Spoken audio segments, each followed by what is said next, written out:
Hello again, everybody. Whoa, it just stopped all the month. It's Rodney West, and it's your SmackDown report for Friday, October the 9th, 2020. Tonight's program started with the beginning of the WWE draft, and we will cover that later in the program at the end and tell you who's going to be moving where, and the ones that are not moving, we will not be covering.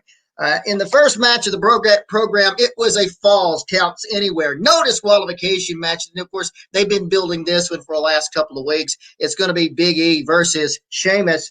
And I can tell you right now, there were plenty, and I'm talking about plenty of props set up all throughout the building as they made their way to the parking lot. It was brutal. They got some blood in this one. There was some scrapes on the back. They got some bruises and certainly some welts from those kendo sticks. In the end, it's Big E winning as he gives the big ending through a table inside the parking lot. It's the Big E over Sheamus in the first match. Then we have an interview with Big E, and I know that they were trying to get his partners Kofi Kingston and Xavier Woods come back to SmackDown, and New Day is back together yet again. However, I felt that they took away really the big win from Big E over Sheamus. I think it took away from his win during that one.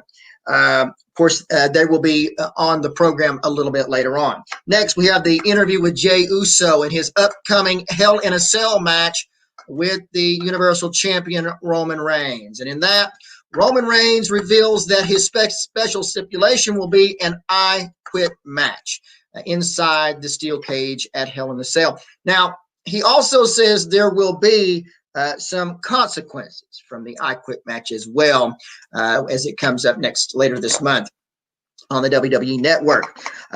Later on in the program, we have match number 2 as a tag team match with John Morrison in the midst versus none other than Jeff Hardy and Matt Riddle. Pretty decent match, I have to say.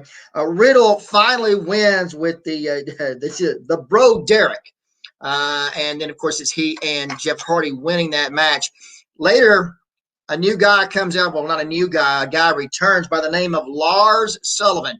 And he cleans just about everybody's clock except for Morrison. I mean, he takes out Hardy. He takes out Matt Riddle. He takes out The Miz. And, of course, Morrison, he leaves. I mean, he's trying to save Miz there, but it doesn't quite work out. Then later on, he has the freak accident. He takes care of the freak. Lars Sullivan uses the freak accident on everybody except for Morrison, who was smart and ran. I think that's a good idea, don't you? All right.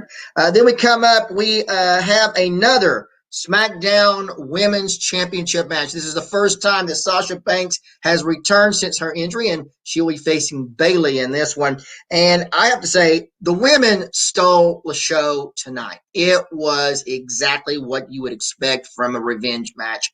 Sasha Banks, great. Bayley, just great. In the end, it's Bayley getting disqualified with the use of a chair. Sasha Banks would have none of it and decides to use the chair to her own advantage as she wears the chair out on Bayley. Bayley, she tries to set her up for the same, I guess you'd call it the chair guillotine. In the end, she escapes. Like I said, the women did it right. They were just on top of it and really, I think, stole the show.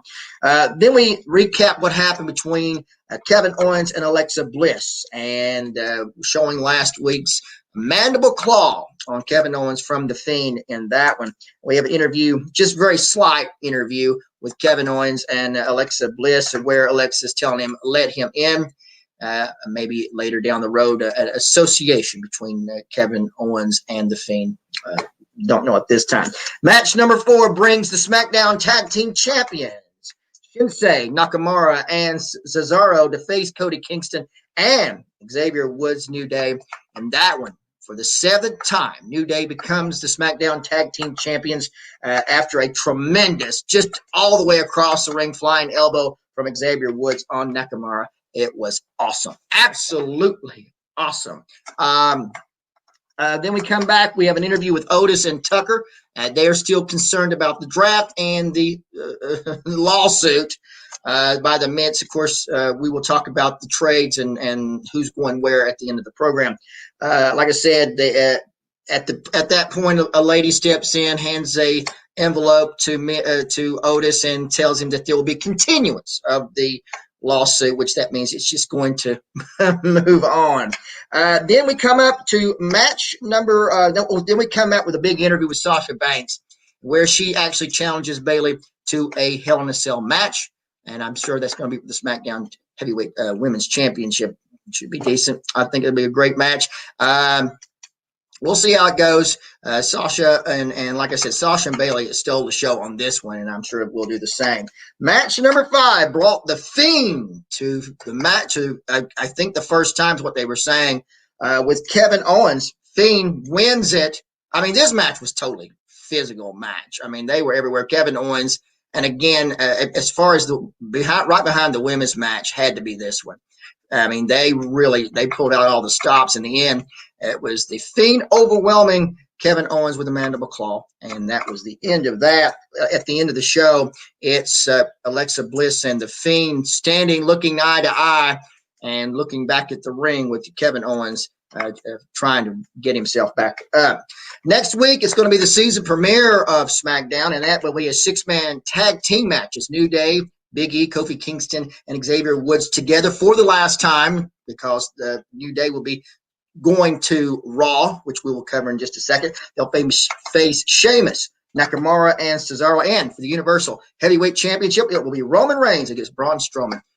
Should be pretty good. Now, for the draft so far, heading from Raw to SmackDown, Seth Rollins, Bianca Belair, and Rey and Dominic Mysterio. I really thought we would have, being that Seth got traded, we would have had the end of that nonsense between he and the Mysterios, but it will live on SmackDown. Raw gets AJ Styles, Naomi, Miz, and John Morrison. And, of course, the new SmackDown Tag Team Champions will be heading to Raw. That's Xavier Woods and Kofi Kingston. Big E will remain on SmackDown. And that was the big report tonight. I have to admit, Michael Cole had to do his brown nosing to Stephanie McMahon as they featured her in Forbes. You know, okay, all right. You know, she's paying, she's signing the checks. Go ahead, that's fine. And of course, Corey Graves acting just grade A, no doubt about that. Ladies and gentlemen, as always, we'd like to thank you very much for joining us and for this SmackDown report. And of course, join us again next Friday. We're going to do it one more time, about 10 o'clock. 10:05 or so, and we'll do our SmackDown report. We'll get into more details this coming Monday on our regular wrestling discussion. Well, let me just say hello to a few people that dropped in. Kevin, no, you're not the only one, Kevin. Mickey Mayfield asked a question: did I hear Roman's disease was back? Maybe that's why why I quit rule. I'm not sure about that.